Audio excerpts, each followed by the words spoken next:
Hello and welcome to our part 2 of recovering from injuries.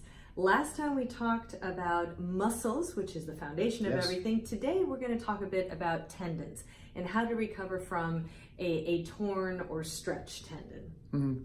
Two things with a tendon. Now, it's similar to muscles because what tendons do, you have the muscle, then there's a tendon which attaches it to the bone.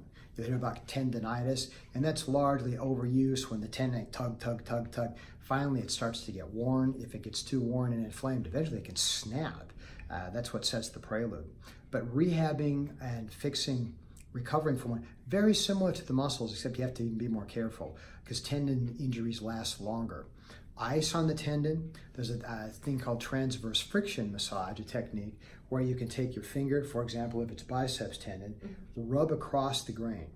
You can ice it first, just a couple of minutes, rub across the grain, not too hard, but that can actually help reduce, can hurt at the time, reduce the inflammation involved. Manganese can help tendon healing, or the better your nutrition, it's the same formula in a way for everything. Amino acids, good protein, reasonable vegetables, but that actually optimizes healing, reduces inflammation.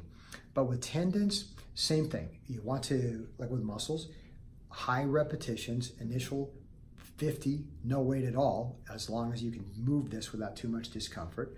Gradually add some weight over a period of weeks, but only somewhere typically between, depending on the injury, 6 weeks and 3 to 6 months before a person can actually return to kind of vigorous, hard injury.